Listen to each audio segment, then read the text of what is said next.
historical fiction work that you've been doing. And I also want to make a confession to you. I have never written a historical fiction piece before. And the teachers and I have been working together very hard to think about how historical fiction writers do this kind of work.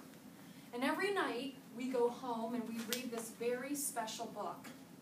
And we look very carefully at it. And we think about how this work can be really great. And I have been listening to the stories that you've been spinning, and I wanted to spin my own. And so late last night, after all the kids went to bed and the house settled down, I started to create my own story and my own story arc, just like you did, because I wanted to try this work myself. But one of the things that I realized is that the paper that we write on is really important. Now, I just scribbled this down in my book. But then I began to realize this is not enough. So then I took my story arc, and what I did is I did what you did. How your story arc was on this giant chart paper.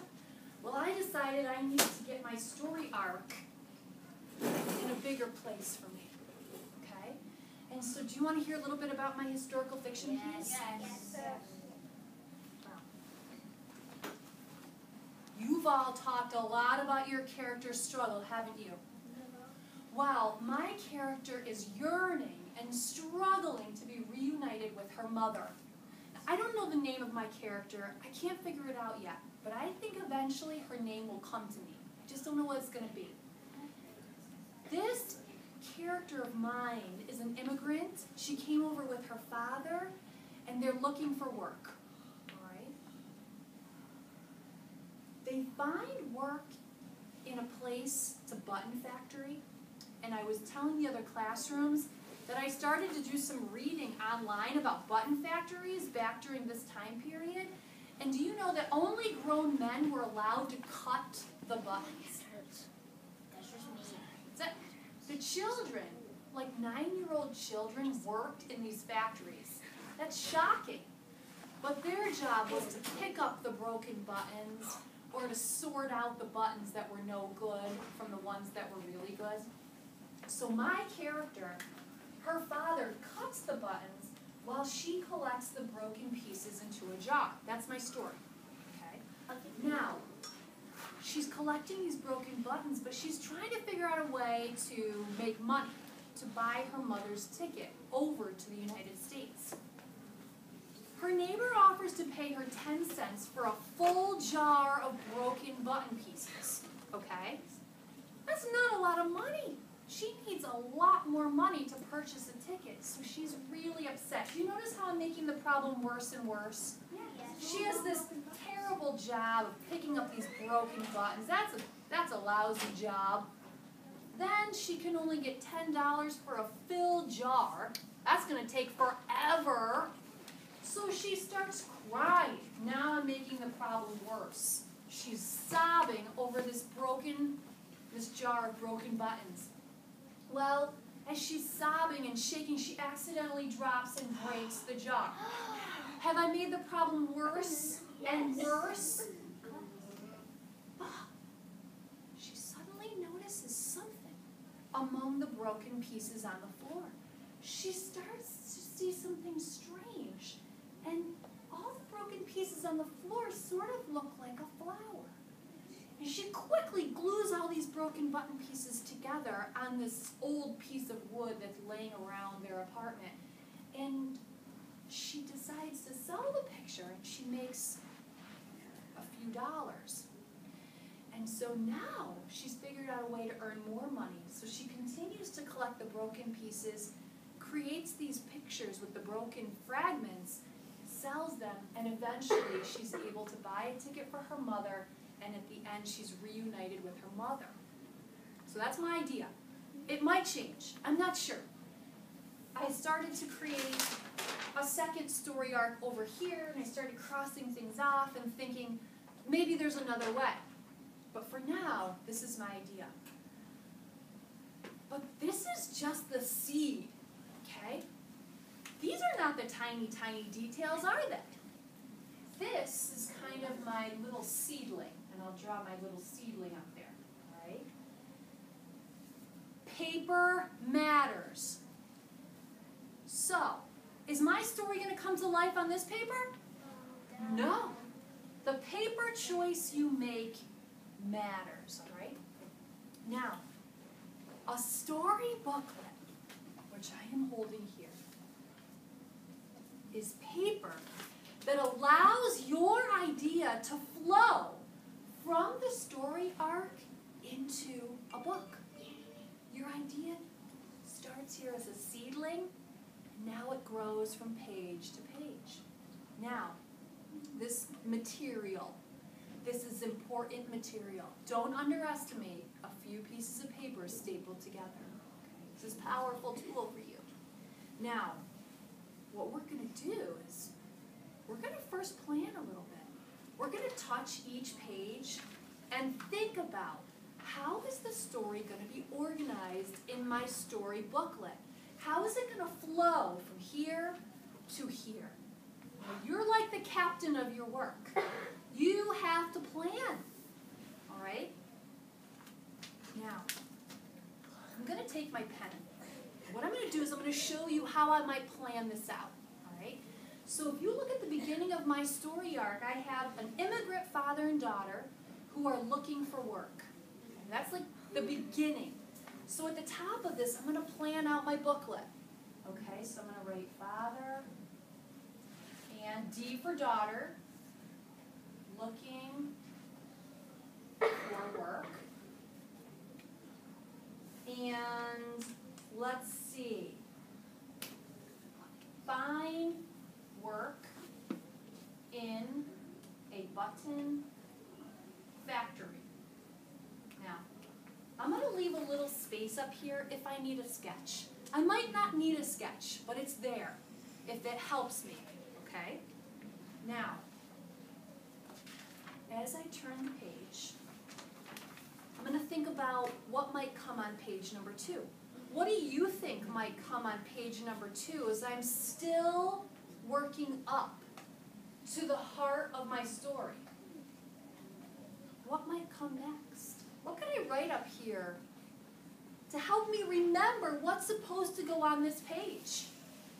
To help me plan. It's kind of like when you plan a big trip. You plan out the pathway, don't you? Think about, I've already planned to write these 2 pieces on page 1. What might go on page number 2 as I turn my booklet and I think about how my story is going to unfold?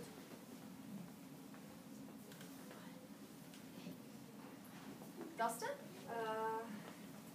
Like, she drops the jar of broken buttons. Perhaps. Have I written about the father's job and the neighbor who will pay them? Or should I go here? What do you think?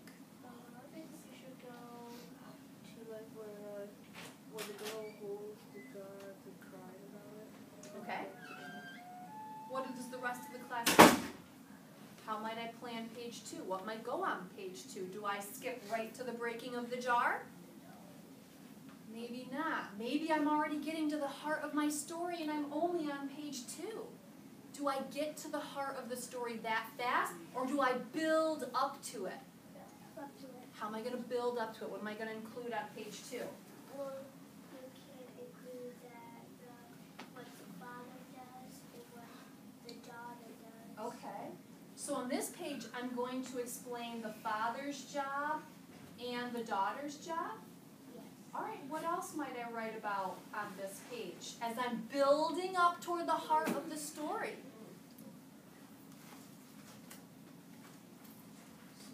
That she has to collect the buttons, the broken buttons. Okay, I'm going to talk about how she collects the broken buttons. Because they're just breaking little parts down the middle parts. Okay. Is there anything else that could go on this page? I need everybody's eyes up here. What else can go on this page? How she gets 10 cents when the jar's full. Okay, she gets 10 cents jar is full. Okay, now I have page 1. They're looking for work. They're immigrant people. They find work in a button factory. Have I talked about what they want? Yeah. Should I include the struggle? Where should that go? Page 3. You think that should go on page 1? No, that should go on page. Well, that should go on 2. Because they need work so they can get her mom there. So you should add that on, that they find work in a button factory. So you're saying we need to explain why they want to find a job. Do you think that should be on page 1? Yeah, that's really smart. So they're looking for work so they can what? Get ready for your mom to come over to buy the ticket. So they can buy ticket.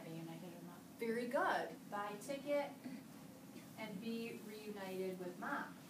Now, have I included all the tiny, tiny details? No. I'm just planning my ideas. Now, I'm on page 3. I've spent pages 1 and 2 of my booklet working up the arc. Right? Now, where am I? Where am I now?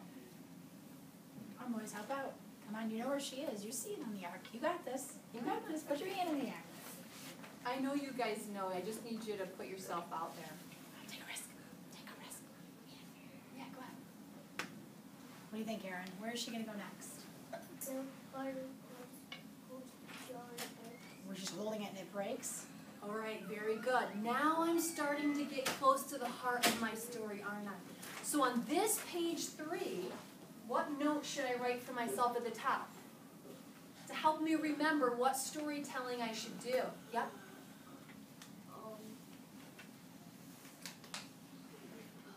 Okay, I'll come back to you. Caleb? When the jar breaks. Okay, jar breaks. What else? Yeah. Maybe before you add that, maybe you can add like she runs home really quickly. I should. Where would I add that? In front of when she drops the jar. So she runs home quickly? Yes. Okay. So I'll put that at the top of my page. Runs home. Jar breaks. Is there anything else you think I should write about on this page? Okay. Now, if you look here, I have the girl notices something strange about the pieces. Should I have that noticing moment? The moment when she notices,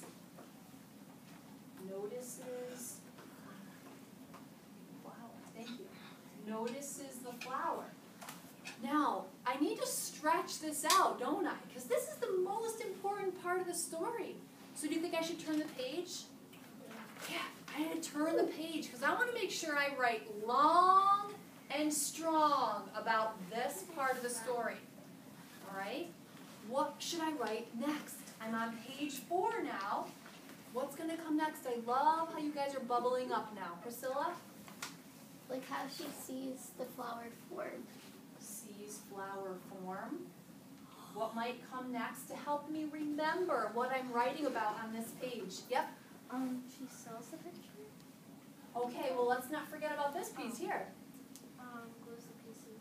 Glues pieces together.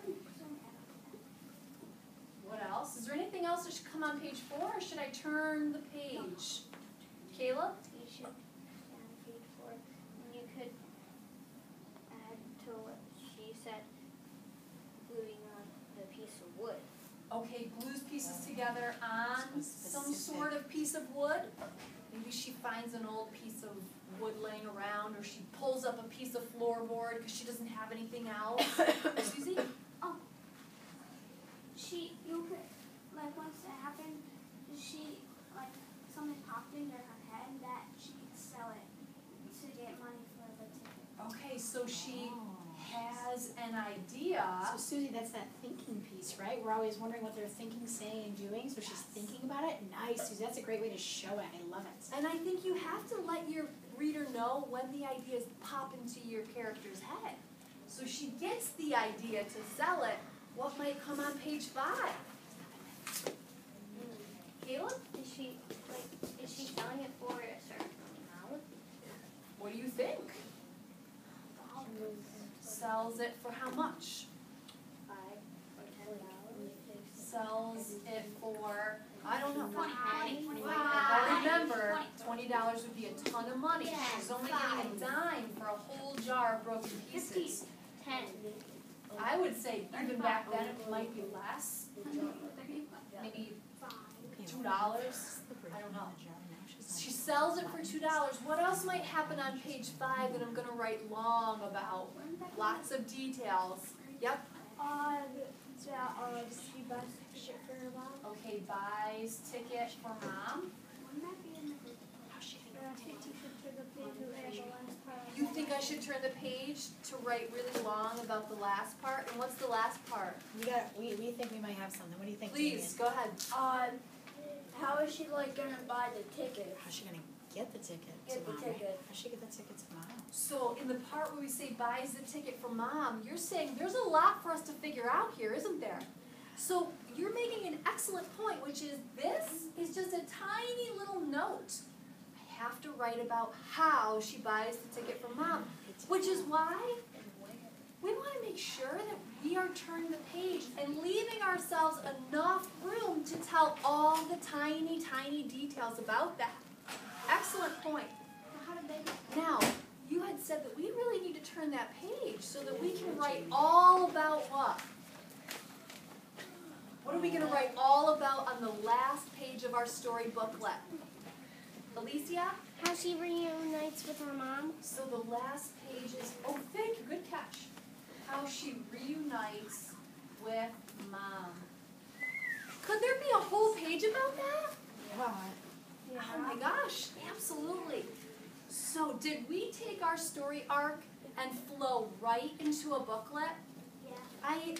I needed your help to do that, but if you look, I have a note at the top of each page that reminds me of what I'm going to write about. And if you notice, I have 1, 2, 3 pages that include the heart of my story. I planned out 3 pages for the turning point. Maybe you heard me say this. When you get to the heart of your story, you want to write long and strong and tell every tiny, tiny detail. That's why we dedicated 3 pages of our booklet. If you notice, we only planned 1 to 2 pages for the beginning. And at the end, we planned 1 to 2 pages here. That will help you as you plan your booklets today. This is so cool because this is where your story now comes to life. Mrs. Barnes, what else would you like to leave them with before they start this planning? I really want you guys to be thinking through that story arc. You have to have your story arc before you can do this because you need to kind of know the path. Okay? And did you notice how Mrs. Hands, she combined a couple of things, but other things she left just one singular idea. If you think that a couple of things can fit together nicely, you can give details about them, then they should go together. But if you feel like I'm going to need a whole page for this because this is a really big part, like the turning point, then you need to do that. Okay, you really need to plan this out. So you're doing what she did on the top, planning it out, right, Kaden? Okay, and only sketch if you need to. That's if you're just like, oh, I'm not sure where to go from here. But that's why it's such a small box. And I didn't think you guys would need to spend a lot of time sketching. Mrs. Barnes and I were talking this morning about the beauty of this story booklet. Because let's say you're writing and you notice, oh my gosh, I need another piece of paper here. I didn't give myself enough paper for that page. Look how easily you can gently pull the story booklet apart and add another page. put it back together. If you don't have enough pages and you're saying, whoa, I have way more to say than I thought, just simply pull it apart and add more pages. That's what writers do. If you get to the end and you're like, I need more paper. Again, staple more paper wherever you need it. Question?